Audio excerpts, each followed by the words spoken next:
Hello student, अब हम इसके जो है ये जो अभी जो बोर्ड थ्योरी है इसके कुछ न्यूमेरिकल डिस्कस करेंगे। इसके जो है कुछ न्यूमेरिकल डिस्कस करेंगे। अब इसमें जो पहला न्यूमेरिकल है कि हाइड्रोजन परमाणु की प्रथम कक्षा की त्रिज्या जो है वह दी हुई है। हाइड्रोजन परमाणु की प्रथम कक्षा की त्रिज्या 0.529 एंगस्ट्रॉन है। तो तृतीय कक्षा की त्रिज्या की गणना कीजिए। मतलब हमें जो तृतीय कक्षा है उसकी त्रिज्या की गणना करना है। अब जरा समझना, देखो अब ये आप समझना इसको, इसका मतलब क्या है कि उसने ये भी आपको दे दिया है। ये क्या, ये फार्मूला आ गया। हाइड्रोजन के लिए कितनी है 0.529, अपना चेक हो गया। यदि हमें ये याद नहीं भी है तो हमें चेक हो गया कि हाँ इतनी की इतनी, क्योंकि जब हम हाइड्रोजन की प्रथम कक्षा रखेंगे तो जेड, तो इसमें एन का मान 1 रख देंगे, जेड का मान 529 एंगस्ट्रॉन। ये फिर हमें कंफर्म हो गया कि ये यही का यही हमारा फार्मूला है। अब केवल हमें क्या पता होना चाहिए कि इसमें देखो हाइड्रोजन की निकालना है तो जेड का मान तो हो जाएगा 1, पर कौन किसकी निकालना है, तृतीय कक्षा की। तो तृतीय कक्षा की हमें निकालना है तो n का मान हो जाएगा 3। तो ये हो गया 0.529 इंटू 3 का स्क्वायर, और ये हो गया एंगस्ट्रॉन। ठीक, तो क्योंकि त्रिज्या में ऊपर n स्क्वायर है और जो हाइड्रोजन है तो जेड का मान तो 1 होगा, तो हो गया 0.529 इंटू 9, ये हो गया एंगस्ट्रॉन। ये हो गई इसकी तृतीय कक्षा की त्रिज्या, ये हो गया 4.761 एंगस्ट्रॉन। इसका आंसर हो गया 4.761 एंगस्ट्रॉन। ये हुआ हाइड्रोजन के तृतीय कोश की त्रिज्या। अब देखो, अब जैसे ये तो हो गया तुम्हारा सवाल। अब जैसे मेरे मन में आया कि मैं एक और क्वेश्चन देता हूं इसी में कि He+1 के तृतीय कक्षा की त्रिज्या, He+1 के तृतीय कक्षा की त्रिज्या। तो अब हमारे पास सूत्र है R बराबर 0.529 इंटू n² एंगस्ट्रॉन। ठीक, अब किसकी निकालना है, He+1 की, तो Z बराबर हो जाएगा 2। जब He+1 की निकालना है तो Z बराबर हो जाएगा 2, कन्फर्म। फिर किसकी निकालना, तृतीय, तो n बराबर हो जाएगा 2, सॉरी n बराबर हो जाएगा 3। ठीक, तो बस आंसर हो गया 0.529 इंटू n² मतलब 3 का वर्ग और बटे Z मतलब 2 एंगस्ट्रॉन, मतलब 0.529 इंटू 9/2, मतलब इसमें 9 का गुणा और 2 का भाग करेंगे तो हमें He+1 के तृतीय कक्षा की त्रिज्या हमें ज्ञात हो जाएगी। ठीक, अब इसी को एक और रूप में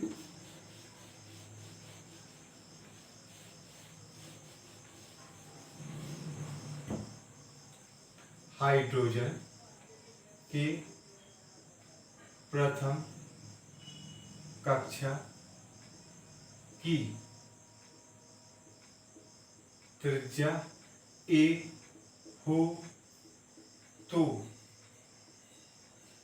तृतीय कक्षा की त्रिज्या ज्ञात कीजिए। हमें निकालना है तृतीय कक्षा की त्रिज्या ज्ञात कीजिए।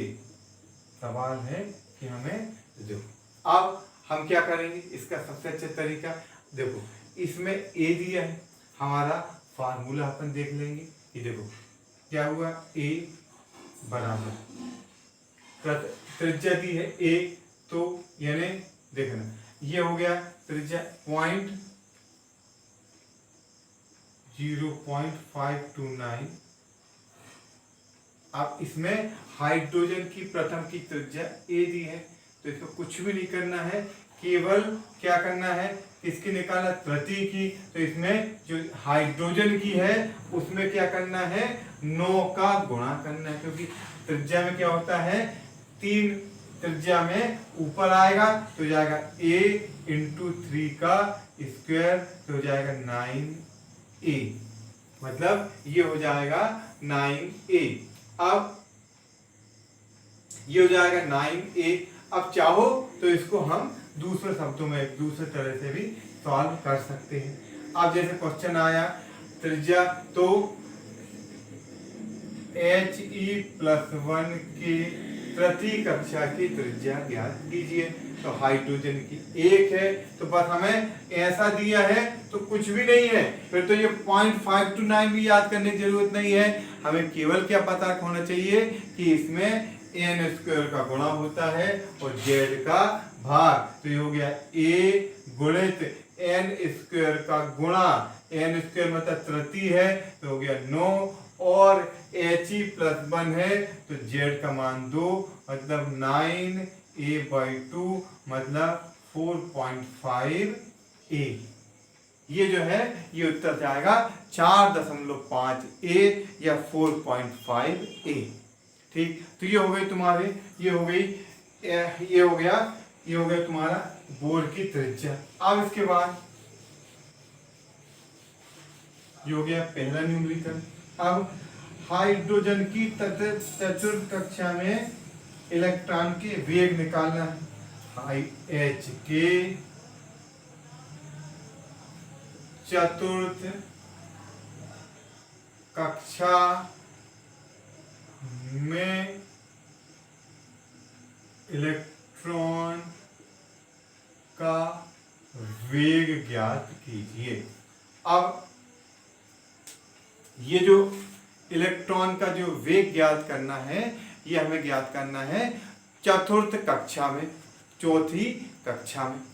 अब जरा देखना है, अब इसमें जो है ये हमें पता है कि इलेक्ट्रॉन का वेग v बराबर होता है 2.18 गुणित 10⁸ Z/n, और इकाई क्या होती है, सेंटीमीटर पर सेकेंड। अब पक्की चतुर्थ के निकाह हाइड्रोजन है तो Z का मान 1 रख देंगे, और चतुर्थ है इलेक्ट्रॉन, चतुर्थ कक्षा है तो n का मान रख देंगे 4, हो जाएगा 2.18 गुणित 10⁸ गुणित 1 और बटे 4, तो जो आएगा 2.18 गुणित 10⁸ चतुर्थ कक्षा है तो ये हो गया बटे 4। ठीक, तो ये हो गया बटे 4, 4 5 20, 4 इंटू 10⁸ सेंटीमीटर पर सेकेंड, तो हो गया 0.54 इंटू 10⁸ 8 सेंटीमीटर पर सेकेंड। अब इसमें इसको अपन क्या करेंगे, 0.54 गुणित 10⁸ है, तो इसको हम ऐसा हम लिखते नहीं है। हमारे लिखने का तरीका क्या है कि हम दशमलव का एक अंक के बाद लगाते हैं, तो इसको कर देंगे 5.4 गुणित 10⁷ सेंटीमीटर पर सेकेंड। ये हो गई हाइड्रोजन के चतुर्थ कक्षा की ऊर्जा। अब मेरे को और मन में आया कि नहीं, मैं हाइड्रोजन की नहीं, मेरे को तो He, एक मिनट, क्या क्वेश्चन है, हाइड्रोजन के इलेक्ट्रॉन का वेग, सॉरी इलेक्ट्रॉन He+1 के चतुर्थ कक्षा में इलेक्ट्रॉन का वेग निकालना है। हमें निकालना है He+1 के चतुर्थ कक्षा में इलेक्ट्रॉन का वेग, तो हमें पता है फॉर्मूला 2.18 गुणित 10⁸ है गुणित z upon N centimetre per second. तो He + 1 है तो Z का मान है 2 और चतुर्थ कक्षा है तो n का मान है 4। ये हो गया 2.18 × 10⁸ सेंटीमीटर पर सेकेंड यानी 1/2 मतलब इसका हो जाएगा आधा। ये हो गया ठीक। अब देखना है ये जो है अब इसमें ये हो गया मतलब कुल मिला के ये हमें पता होना चाहिए कि इसमें होता है Z/n। अब यही सवाल एक और तरफ से कि हाइड्रोजन के प्रथम कक्षा में इलेक्ट्रॉन का वेग v हो तो तृतीय कक्षा में इलेक्ट्रॉन का वेग क्या होगा। हाइड्रोजन के प्रथम कक्षा में वो जैसे क्या था, प्रथम कक्षा की ऊर्जा त्रिज्या a है, उसी प्रकार ये सवाल है। तो अब इसमें केवल क्या पता होना चाहिए, ये लिख दो v और v के साथ क्या पता होना चाहिए, ये वेग में क्या है Z/n। ठीक है तो Z/n हाइड्रोजन है तो Z का मान 1 और किस कक्षा में पूछ रहा है वो तीसरी में, तो बटे हो गया 3 मतलब हो गया v/3। आंसर हो गया तुम्हारा v/3 या v/3। ठीक। अब ये जो है ये हो गया तुम्हारा सवाल नंबर 2। अब इसके बाद जो नेक्स्ट सवाल है थर्ड, ये है He+1 के प्रथम कक्षा से संलग्न ऊर्जा की गणना कीजिए। He+1 की प्रथम कक्षा की ऊर्जा और इसमें जूल पर एटम में और त्रिज्या ये निकालना है किसमें सेंटीमीटर में। दो सवाल है, एक ये और एक ये। He+1 के प्रथम कक्षा की He+1 के प्रथम कक्षा की ऊर्जा हमें निकालना है जूल पर एटम में और उसी की त्रिज्या निकालना है सेंटीमीटर में। चलो ठीक है।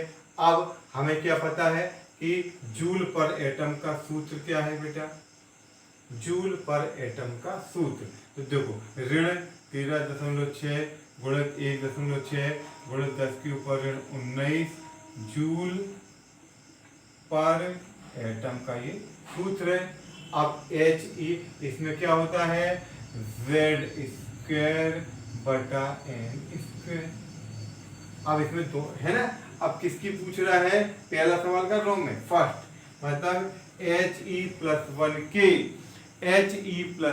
के प्रथम कक्ष की ऊर्जा जूल पर एटम में ज्ञात कीजिए। He+1 के प्रथम कक्ष की ऊर्जा जूल प्रति परमाणु या जूल पर एटम में ज्ञात कीजिए। ठीक है। अब देखना बेटा है, ये हो गया ऋण 13.6 गुणित 1.6 गुणित 10⁻19 Z², तो Z He+1 है तो 2 का वर्ग और प्रथम कक्षा है तो ये हो गया 1 का वर्ग जूल पर एटम। तो मतलब क्या हुआ, 1 का 2 दूनी 4 मतलब ऋण 13.6 गुणित 4 गुणित 1.6 गुणित 10⁻19 जूल पर एटम। अब इसका हमने गुणा कर लेंगे तो इसका आंसर आ जाएगा, इसका आंसर है 8.72 माइनस 8.72 गुणित 10 के ऊपर ऋण 18 joule per atom. 8.72 into 10 to the power -18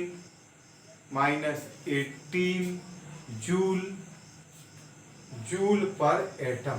तो ये हो गई He+1 के प्रथम कक्षा की ऊर्जा। अब अगला हमारा क्वेश्चन है कि इसकी निकालना है हमें त्रिज्या, इसी की हमें निकालना है त्रिज्या। तो इसकी जो त्रिज्या है वो त्रिज्या का हमारा फार्मूला क्या है 0.529 into n² upon z 0.529 into z n² upon z angstrom. किसकी है बेटा निकालना है He+1 की, तो z का मान 2 हो जाएगा और प्रथम कक्षा की तो n का मान 1, तो हो गया 0.529 इंटू पहली है तो 1 का वर्ग बटे 2 एंगस्ट्रॉन, मतलब 0.529 गुणित 1 बटे 2 और एंगस्ट्रॉन, तो इसका भाग हो जाएगा 0.264 into 10 to the power -8 centimetre, क्योंकि हमें एंगस्ट्रॉन को बदलना पड़ेगा सेंटीमीटर में। ये आंसर आएगा 0.264 into 10 to the power -8 centimetre. तो ये हो गया तुम्हारा, ये हो गया He+1 के प्रथम कक्ष की ऊर्जा, He+1 के प्रथम कक्ष की ऊर्जा और He+1 के प्रथम कक्ष की त्रिज्या। अब यदि यही होता He+1 के प्रथम कक्ष में घूमते इलेक्ट्रॉन का वेग, और इसको मैं बढ़ा लेता हूं, इसका हमें निकालना है वेग किसमें सेंटीमीटर पर सेकेंड में। हमें इलेक्ट्रॉन का वेग निकालना है सेंटीमीटर पर सेकेंड में। तो अब सूत्र हमारा हुआ 2.18 into 10 to the power 8 into z upon n centimetre per second. अब चूंकि He+1 है तो z का मान हो जाएगा 2 और पहली कक्षा है तो n का मान हो जाएगा 1, मतलब 2.18 into 10 to the power 8 into 2/1 centimetre per second. तो सीधा 2 का गुणा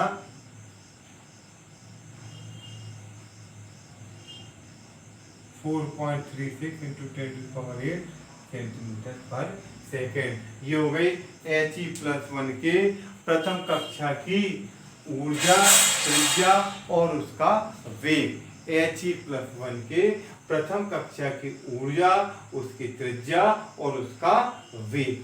अब देखो ये जो हमने पढ़ा उसमें कुछ एक बार 2-4 मिनट में रिवाइज कर लेते हैं। देखो अब यदि ये फार्मूले एकदम से याद नहीं होते हैं तो इसका क्या तरीका है कि इन फार्मूलों को हमने एक कागज में एक जगह उतार कर रख लेना है। जब हमें गणित करना है तो फार्मूले हमारे आगे होना चाहिए। जब बार बार हम जब गणित करेंगे, जब वो प्रैक्टिस में आएंगे तो वो फार्मूले हमें ऑलरेडी याद हो जाएंगे।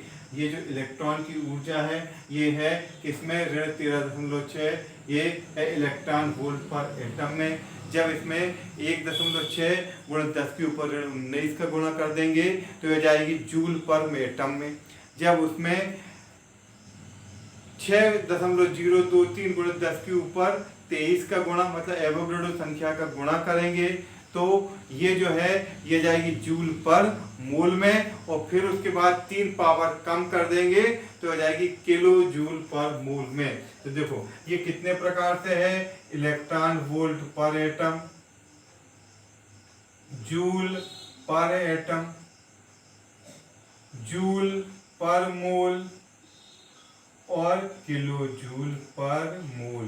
ये इतने प्रकार से जो है इलेक्ट्रॉन की ऊर्जा जो है जनरली हमें यूज करनी पड़ सकती है। Electron volt per atom, electron volt per atom मतलब अभी एवोगैड्रो संख्या का गुणा नहीं हुआ है। जैसे ही देखना, आप जरा ध्यान देना, जो पर एटम वाली रहेंगी ये 10 के ऊपर ऋण की पावर रहेंगी, और जैसे ही 10 के ऊपर 23 का गुणा होता है, जब उसमें 10 के ऊपर 23 का गुणा होता है तो पावर जो है वो धन में आ जाती है। तो जो जूल पर मोल वाली जो पावर रहेंगी वो होंगी प्लस में, और जो एटम जूल पर, देखो यह समझो, एक एटम की ऊर्जा और 6 गुणा 10 के ऊपर 23 एटम की ऊर्जा, तो पक्की बात है कि एक एटम की जो ऊर्जा है, ये एक एटम की ऊर्जा जो होगी वो 10 के ऊपर माइनस के पावर में रहेगी, और जब उसमें 6 गुणा 10 के ऊपर 23 का गुणा हो जाएगा तो वही ऊर्जा जो है वह बढ़ जाएगी। ठीक, अब इसमें जो है इन सब का ऊर्जा का चिन्ह होता है माइनस। अब इसके बाद आई बोर की त्रिज्या, तो ये हो गई 0.529 एंगस्ट्रॉन, और इसमें देखो अब ऊर्जा से बदलने के लिए क्या होता है, पलटा देंगे और नीचे का एक कम कर देंगे, और इसमें फिर पलटाएंगे और फिर नीचे का एक कम कर देंगे। मतलब यदि आप केवल z² और n² याद रखो तो त्रिज्या में और क्रम याद करो कि ऊर्जा, त्रिज्या, वेग देखना है, ऊर्जा ये याद करना है, त्रिज्या ये हो गई, और